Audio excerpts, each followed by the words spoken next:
Welcome to this week's Closing the Distance. I'm glad you're with us today. 2 bow hunts. We're going to check in with pro staffer Freddy Lovell. Freddy's going to take us to Kansas, then he's going to come back to Texas and kill a really good deer right behind his house. And I'm also going to share with you a real simple broadhead test. We're going to test those mechanical heads on angled shots. Stay around for that. I'm glad you're with us. Let's get started. Closing the Distance is brought to you by Matthews Solo Cam. Catch us if you can. Ozonics, scent control that works. Hunter Safety System, dedicated to saving hunters' lives. Executioner Broadheads, born to kill. And by Citadel, revolutionary shoot-down shape. When Closing the Distance returns, we'll follow pro staffer Freddy Lovell to Kansas. Later on, host Matt Moore does a broadhead test for those quartering away shots. Stay around for this tip. Closing the Distance will be right back. Closing the Distance is made possible by Carbon Express Arrows. Shoot better. Shoot Carbon Express.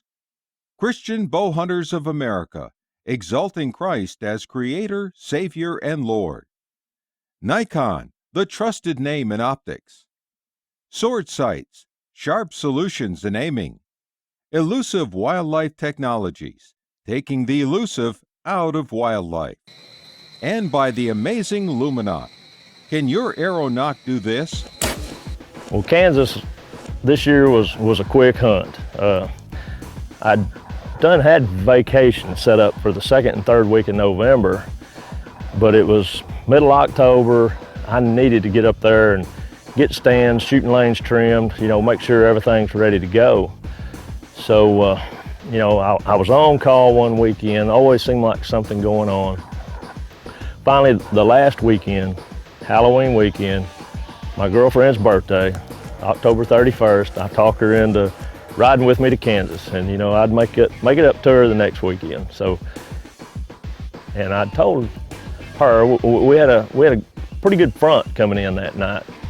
If there's ever any evening that you want to go set with me, this would be the evening. The weather's going to be nice, a little bit cool, but not near like it'll be the next day. So, but I really didn't expect to see anything, so I gave her a quick lesson on the camera. Here's the zoom, here's the focus, here's the record button, and we take off. And it's a pretty evening, but we're really not seeing any deer, and I'm just hoping something comes in range, something so she can just kind of see what it's like to have a deer up close and personal, And finally, late that evening, we had a doe and a yearling come into the wheat field. And, she milled around there a little bit, and I took a little bit of corn just scattered out there just in case something came in. And finally, the doe started milling toward us, and I thought, all right, great, at least we're going to get something, up close.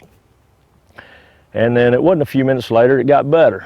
A small buck came over, was working a scrape in the edge of the field, and then he started toward the doe. And I thought, well, this will be good, he'll come harass this doe a little bit. So he does. He comes over and he's there close, and all of a sudden I look up and I see horns in the creek bottom moving up and down the fence on the edge of the field. And I could tell he was a pretty good deer, and I got a little excited then, and I leaned back to Amy. I said, man, you know where a record button is in case this is a shooter, don't you,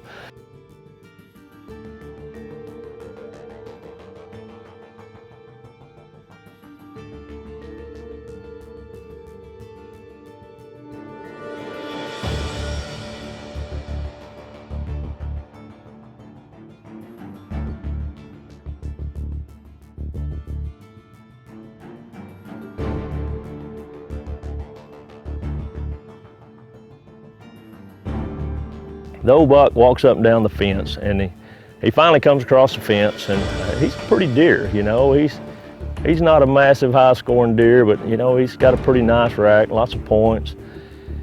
And I'm looking him over real good, and he's coming in there, and the more I look at him, I thought, I don't think I want to shoot this deer. So I hang my bow back on the hanger, and I turned to Amy. I said, I'm not going to shoot him. And I could just see a little disappointment in her face, She's filmed this doe, she's filmed this little buck, and finally a shooter's here, and I think she wants me to, end this right now, So I look at him a little more, and he kind of runs that little buck and that doe off a little bit, and he turns and comes back. And you know, the more I got to thinking about it, I said, you know, it's all about the experience. You know, it's all about the hunt, not necessarily what he'll score. So, you know, I turned to Amy, I said, I'm going to shoot this deer. So they come in, he gets broadside, 20 yards, make a good shot.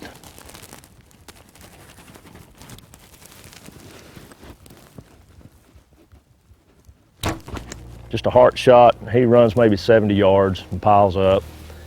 And it was fun. It was just one of those hunts that you'll remember for a lifetime. But not a high scoring deer, but I was tickled to get him, and we had a great time doing it. Oh man, he's got some good beans. Just a lot of points right there. Big old stinking rotten buck. Kansas, baby. This right here is why I shoot in Matthews, man. He didn't go 50, 60 yards, and we got the owls hooting at us. It's Halloween. Goblins are.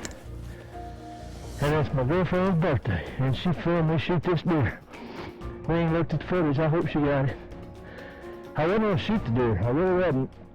You know, I saw her time length wasn't all that great, and I saw those points and that wing beam, and just for the mere fact that she was filming me and it's her birthday, and she come out here already to Kansas with me on her birthday, I'll take it, man. It's all about memories. After the break, Freddy hunts behind his house and slams a great buck. Later on, we'll share a broadhead test. Closing the Distance is proudly supported by Whitetails Unlimited, working for an American tradition. Real World Wildlife Seed, dare to compare.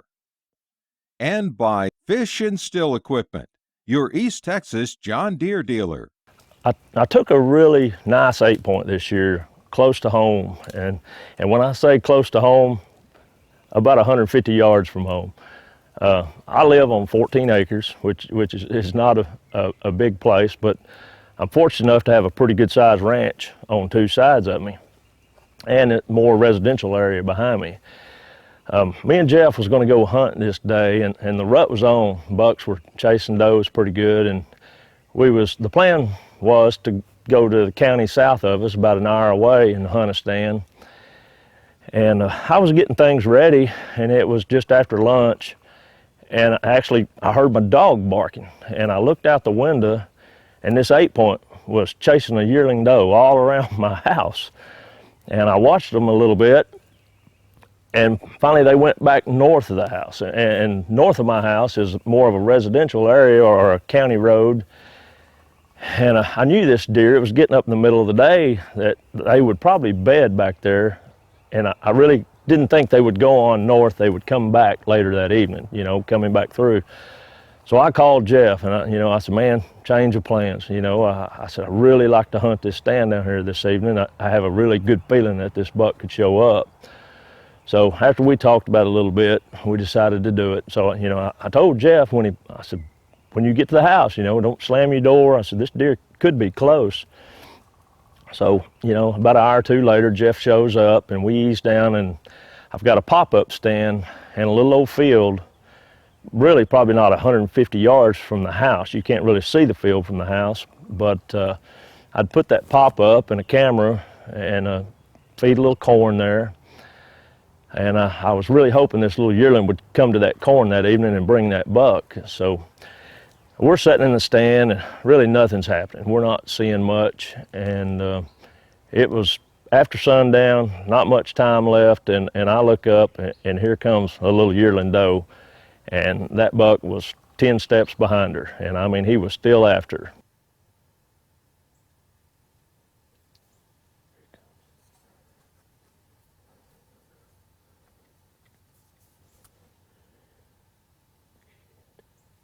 He ran her around a few circles. He got out in front of us once and then took her off away. We didn't think we'd see him again, but he finally came back in there.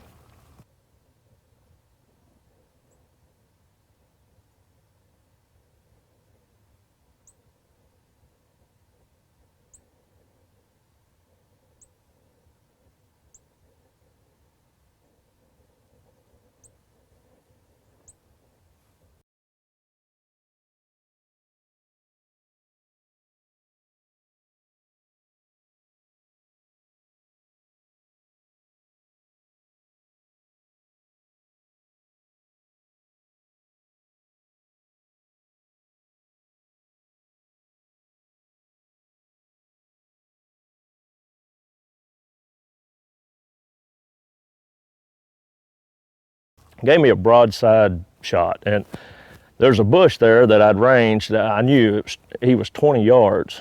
And when I let go, no tracking job here.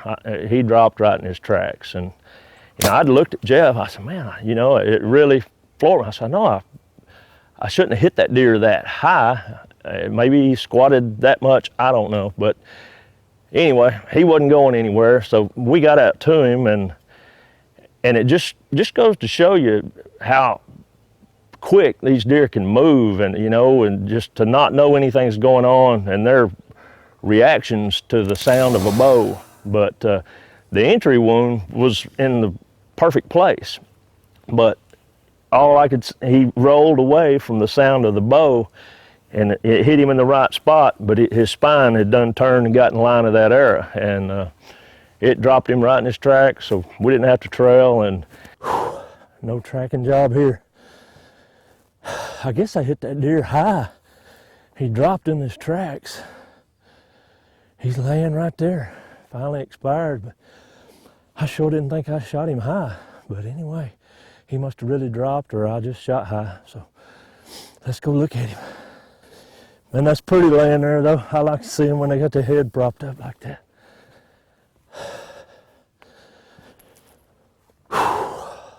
Man, he's a pretty buck. Man, I hit that deer perfect. I don't know why he dropped like he did. Look at there. I mean, that's a perfect shot right behind the shoulder, but he dropped in his tracks. All I can figure is maybe he rolled away from me. Rolled away and it went up in his spine. I'll be darned. Well, he sure fell right in his tracks. Oh well, irregardless. This nice heavy 8-point.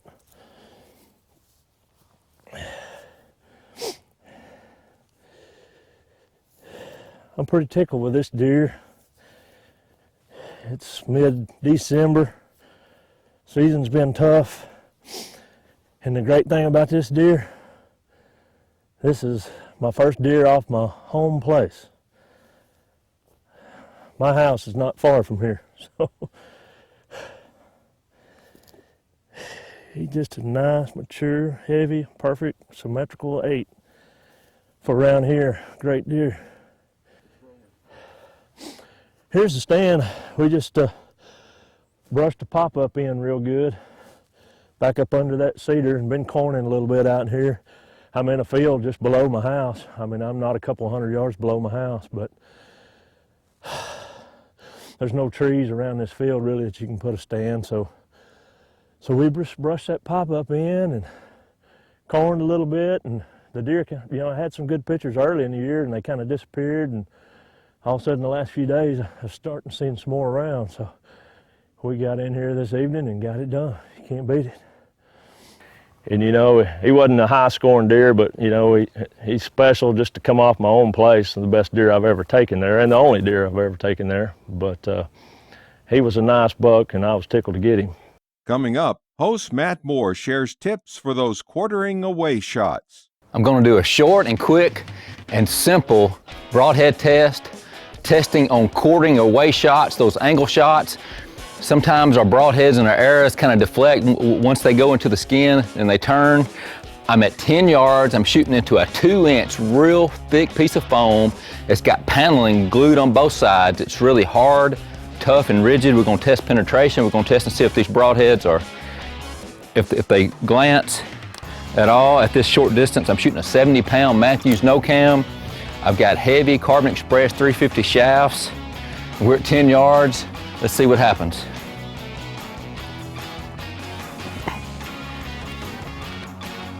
The executioner is up first. Wow. Here we are, this is the Rage.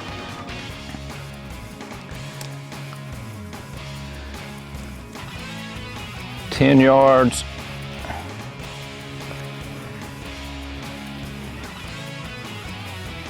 Shooting into a very thick piece of paneling. It is really, really rigid.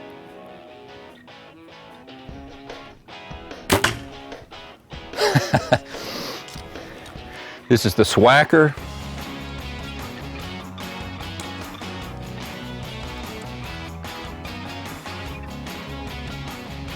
See if I can find a place to hit without hitting my other arrows. Try to shoot a little high here. Wow, let's take a look. You can really tell the difference there. The top is the Swacker, the bottom is the Rage. Where the Executioner head, it penetrated through the paneling and the arrow didn't kick. Even though it didn't pass all the way through, the arrow is still intact. It didn't have that severe slap when it hit that paneling. This is only a 2-inch thick piece of foam, and none of these Broadheads pass through on a quartering away shot. Let's try to pull them out and see if there's any Broadhead damage. Let's look at these holes a little closer. This top one was the Swacker, and the blades didn't even open up at all. Both of the blades bent inside the ferrule. The ferrule seems to be still straight, but that blade for sure bent inside. But you can see right there where the point went, and it deflected. It deflected a good 1/2 inch going into the paneling. You can see how the blades right there didn't even open up. This second one here was the Executioner, and you can see the point of impact was right there. There's a blade. It pulled out and broke when I was pulling it out of the target, but there you can see a blade right there. It cut from there to there with a big hole. It cut the 2 inches on impact, but you can tell the point of impact, how right there, how it deflected. And the bottom one was the Rage. You can see the point of impact right there, very clear. It deflected 3/4 of an inch, but you can see the blades, how the blades cut on impact was pretty good. None of these Broadheads, every one of these Broadheads failed going into this severe quartering away shot. And keep in mind that I'm shooting into a real rigid 2-inch. This is hard. This is a hard test. But this is the same as if you were shooting a severe quartering angle and your Broadhead hits dead center on the rib cage. It hit a rib bone. Or if you were shooting a quartering 2U shot and you had to go through the scapula, had to go through the top of the shoulder blade to get into the chest cavity, this is what would have happened. And keep in mind, I'm shooting a 70-pound no-cam bow. This is only at 10 yards. I'm shooting a heavy arrow, a Carbon Express 350. All these are 100 grains. That's so much information just to keep in mind if you're wanting to take a severe quartering away shot or a severe angle shot, that you have to shoot heavy. If this would have been a 45 or a 50-pound setup or even a 60-pound setup, I guarantee you the results would be even worse. To increase your arrow penetration and get more arrow momentum, number one, you have to shoot a well-tuned bow. And to get more arrow momentum, you can increase your draw weight of your bow, you can shoot heavier hunting shafts, and you can shoot heavier grain Broadheads. All those equal more arrow momentum and get you better penetration and better pass-through shots. On today's episode, Matt's doing a Broadhead test, and really it's one of the best things that you can do, because I think we've all experienced what it's like to maybe watch TV and somebody told us how great a Broadhead was, and we went out and bought a pack, and maybe it didn't perform the way that we wanted it to, because you really have to try them out for yourself and do a Broadhead test for yourself to see, based on your poundage, your bow, what you're shooting, and your specifications, what Broadhead really is best for you. But do you know that the Bible says that it's the same thing about God? That we can hear people talk about their relationship with God and give us testimonies of what He's meant to them in their life, but there's really no substitute for trying God for yourself. The Bible says in Psalm 34, just like this, give God a chance to show you how good He really is. That's what it says. So there's no substitute for a personal experience and a personal relationship with God. If you'll give God a chance in your life, maybe you never have before, but I promise if you'll give Him a chance, it'll surprise you and blow your mind at what can happen in your heart and in the heart of your family. If you'd like to know more about a personal relationship with God through His Son, Jesus Christ, just go to closingthedistance.com and click on the Moment of Truth tab.